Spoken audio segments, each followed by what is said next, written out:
If you're armed and at the Glenmont Metro, please shoot me. Make it a headshot. Shoot me in the temple, aiming slightly downwards. I need the bullet to travel the shortest possible distance through my brain before it hits my hippocampus. If I'm lucky, the sensation of the gunshot ripping through my skull will only last a few decades. As awful as this sounds, you'll be doing me an enormous favor. Death by a headshot, as soon as possible, is vastly better than the alternative. My ordeal started over 10,000 years ago, at 10:15 this morning. I earn extra money by participating in drug trials. I'm a so-called healthy subject who takes experimental drugs to help assess side effects. Once it was a kidney drug. A few times it's been something for blood pressure or cholesterol. This morning they told me the drug I took was a psychoactive substance intended to accelerate brain function. None of the drugs I had tested so far have ever done anything for me, in the recreational sense. In other words, none of the drugs I've tested have given me a killer buzz, or mellowed me out, or anything. Maybe I've always ended up the placebo group, but nothing I've tested had affected me at all. Today's drug was different. This excrement worked. They gave me a pill at 10:15 and told me to hang out in the waiting room until they called me back for some tests.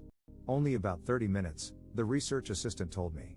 I flopped onto the waiting room couch and read a few articles from a copy of Psychology Today that was sitting on the coffee table. They hadn't called me back when I finished the Psychology Today, so I picked up a US News and read it cover to cover.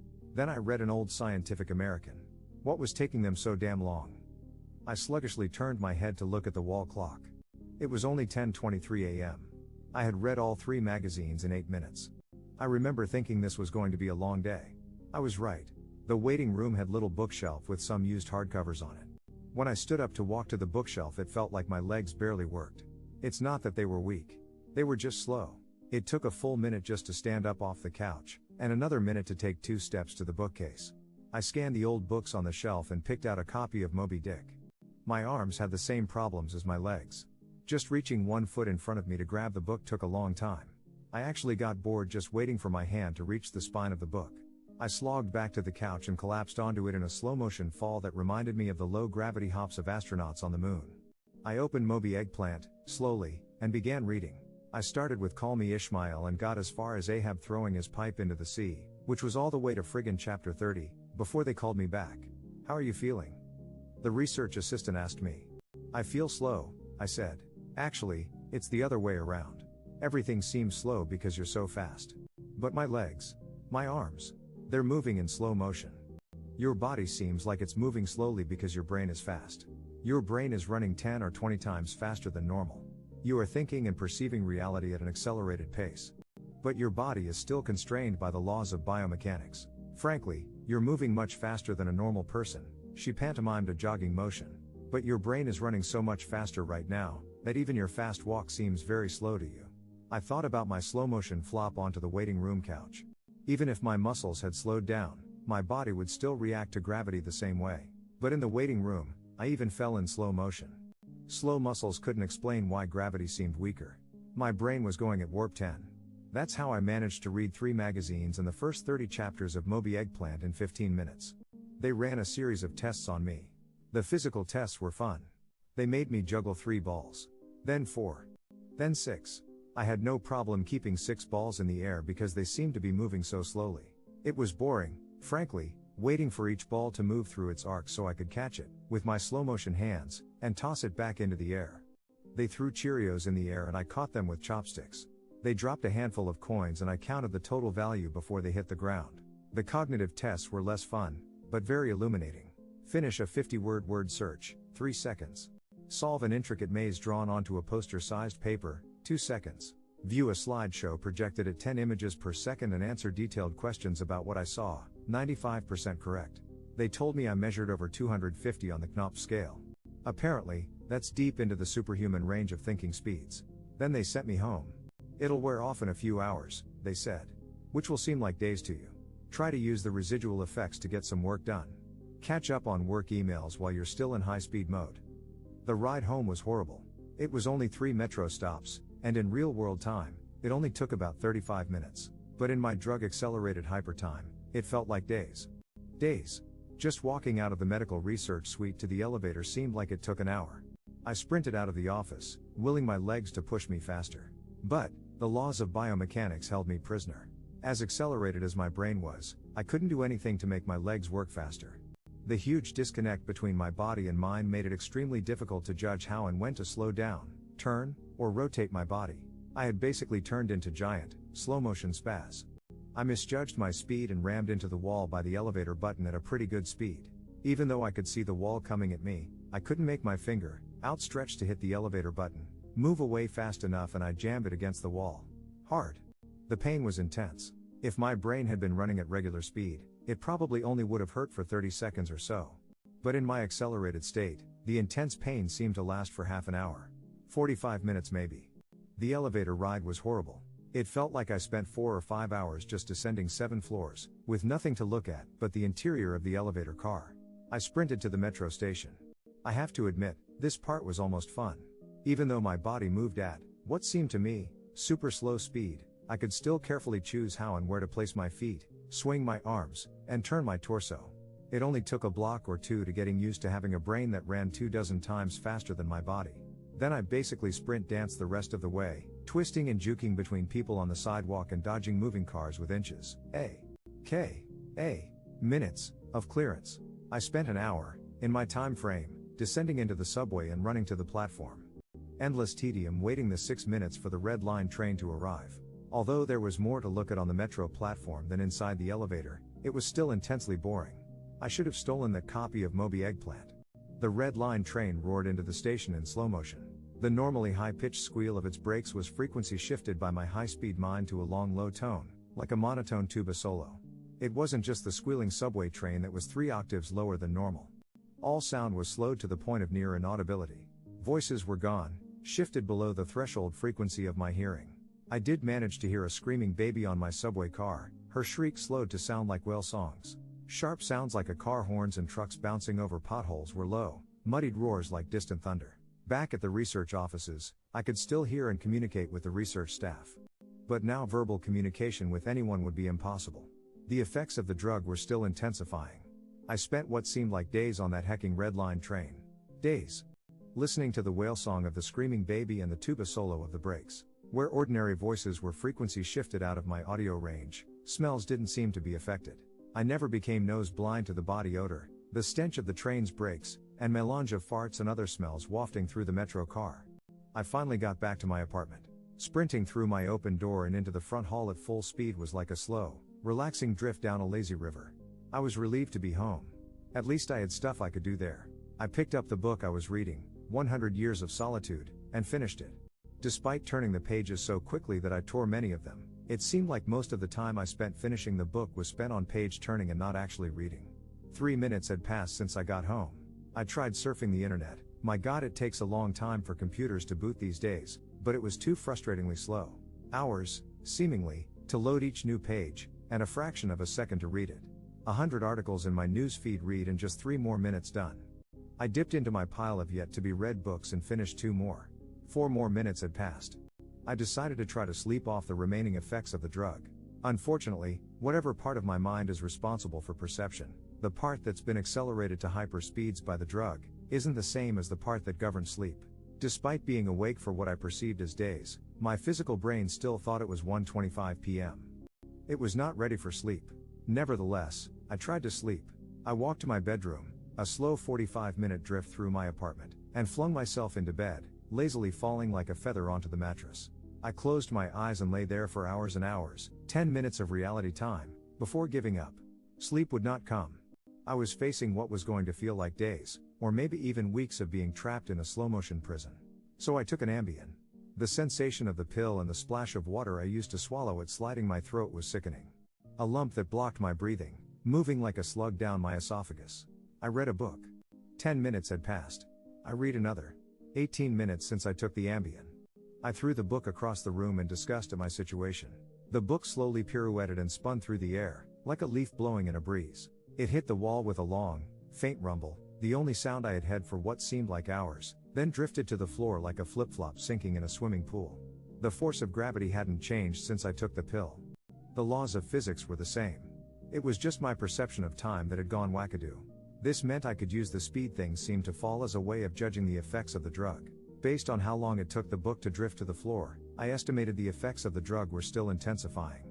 I read a magazine.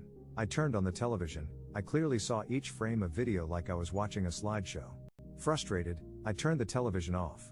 I read some more. The first 2 books of Churchill's A History of the English-Speaking Peoples. Not exactly a light read. Frankly, I hated it. But given the hours of tedium it would take to go get another book off my bookshelf, just sitting on the couch and reading Churchill was better. Or at least less worse. It had now been 35 minutes since I took the Ambien. I lay down on the couch and closed my eyes. Time passed. I inhaled, an hours-long process. Time passed. I exhaled for more hours. Sleep would not come. I needed a new plan. I decided to go back to the offices where they gave me the drug. Maybe they would have something that could counteract its effects. Or at least something to knock me out until it wore off. I exited my apartment as fast as possible, taking hours in my time frame to do so. I didn't even bother locking the door. It would have taken too long. Down the stairs, it's faster than the elevator if you run, through the lobby, out the front door and onto the street. These few things felt like a long day at the office. Sprinting down the street, dancing and weaving between pedestrians with, what must have looked to them, superhuman dexterity. Down the first flight of stairs at the metro. Across the landing. Another hour. Then on to the second flight of stairs. That's when the Ambien hit me. The Ambien didn't make me sleepy. Not at all. Instead, it must have had a severe cross-reaction with the experimental drug I took this morning. I was bounding down the second flight of stairs, moving in slow motion, but still making perceptible progress. Then, wham, everything stopped. The dull roar of the street and metro noise ceased, replaced by the most perfect silence I've ever experienced. My downwards motion seemed to completely freeze. Before the Ambien kicked in, my perception of time was maybe a few hundred times slower than real time. After the Ambien took effect, time moved thousands of times slower. Every second seemed like days to me. Even just moving my eyes to focus on a new point was like an impossibly slow scroll across my visual field. Over the course of the afternoon, I learned how to walk, run, and jump when my mind ran hundreds of times faster than my body. But with another 4 or 5 orders of magnitude of slowdown caused by the Ambien, body control was almost impossible. I fell on the stairs. Even though I was all but frozen in mid-step, controlling my muscles was impossible. I commanded my foot forwards for hours, then backwards for hours more when it seemed like I would miss the next step. Hours attempting to adjust the angle of my ankle, then readjusting when it felt wrong. Despite these efforts, I rolled my ankle on the next step. The pain wasn't at all mitigated by the slowness. Hours of increasing strain on my bent ankle. The nerve signals that send pain into the brain must work differently than the nerves in my ear. Sonic energy was spread out over time, diluted until it was imperceptible. Pain flowed into my brain undiluted by the change in my perception of time. Hours and hours of increasing weight on my turned ankle turned into hours of increasing pain upon increasing pain. I pitched forwards, my high-speed mind completely unable to control my low-speed body. I drifted downwards for days, managing to rotate my torso enough to keep my head from impacting the ground first. I eventually landed on my right shoulder. At first the impact wasn't even noticeable. Then I felt a slight pressure in my shoulder as it came in contact with the ground. The pressure grew, bringing increasing pain, for hour upon hour. My shoulder finally gave out, popping out of its socket with an endless sickening tug. I came to a stop days later, crumpled onto the ground, staring at the ceiling. The pain in my shoulder still screaming with the intensity of a fresh violent injury. I had plenty of time to think during that fall. If every second seemed like days to me, then each minute of real-world time would be like years. Even if the drug cleared out of my system in the next 2 or 3 hours, this nightmare would seem to last centuries. By the time I hit the ground, I had a plan. I would somehow get to the platform and throw myself in front of a train. I twisted onto my hands and knees. Days of my dislocated shoulder crying for relief. I misjudged my rotation and rolled onto my back. I tried again, collapsing onto my face as I tried to figure out how to control a body that moved slower than grass grew. Weeks of effort were finally rewarded with success. I stabilized on my hands and knees. If just getting on all fours was this difficult, I figured that walking or running was completely out of the question. So I crawled. I crawled through the metro tunnel. The dumb looks on the faces in the crowd lingered on me for weeks. I crawled under the turnstile and onto the escalator. The escalator spilled the rush hour crowd onto the platform at the same speed a glacier spills ice into the sea. I looked out over the crowded platform during my interminable downward ride. The train status sign said the next train wouldn't arrive for 20 minutes. 20 minutes was like a year to me. I'd have to spend a year on the metro platform, waiting to die. I crawled off the escalator, enduring days of stupid expressions on the commuters' faces. I crawled a few feet to a concrete bench and curled up next to it, trying to find a position to lessen the pain in my shoulder. Then my problem with time got worse. Impossibly worse. The massive slowdown on the stairs was just the beginning of the interaction between the experimental drug and the Ambien. It fully hit me while I was curled up by the bench. I blinked. Years of darkness followed. Sound was already gone, and with my blink, sight was gone as well. All that existed was the pain from my fall. My hyper-accelerated mind wasted no time compensating for the lack of sensory input. Voices spoke to me. They sung to me in languages that never existed. Patterns and faces and colors came and went in my mind's eye. I recalled my whole life, and imagined living another. I forgot English. I settled into a profound despair. I spoke to God. I became God. I imagined a new universe and brought it to life with my thoughts. Then I did it all again. And again. My eyes opened with geologic slowness. A faint glow. Weeks. A slit of light. Weeks. A narrow view of the metro platform, ankles of the commuters near me and an advertisement on the opposite wall. I extracted my phone from my pocket. A project that spanned decades. How can I even explain the boredom? The pain in my shoulder is nothing compared to the boredom. Every thought I can think, I have thought hundreds of times already. The view of ankles and advertisements never changes. Never. The boredom is so intense it's tangible, like a solid object of metal and stone wedged into my skull. Inescapable. What are my options? If I crawl and fall onto the tracks without an oncoming train to crush me, I won't die. I'll experience even more pain from the 4-foot fall, but I'll most likely be rescued by some do-gooder on the platform and unable to act when the train finally does arrive. My suffering in that scenario will be endless. So I wait for the train. So I can throw myself under it. When it finally hits me, I will experience the pain of being ripped to pieces for centuries until finally, the light of life leaves my brain, and my experience ends. I've lived hundreds of lifespans at the foot of this bench. I am far older, in spirit, than any human who has ever lived. Most of my life experience has been a snapshot of pain huddled on the floor of a subway platform, with an unchanging view of ankles and advertisements. This post is my plan B. My Hail Mary. My long shot. I've spent lifetimes typing and posting this message in the hope that someone will read it and become convinced that my suffering must end. Someone on this platform right now. Someone who will find the man curled under the bench, the man who crawled down the escalator, and kill him as swiftly as possible. A bullet to the temple. If you're armed and at the Glenmont Metro, please shoot me. PFD.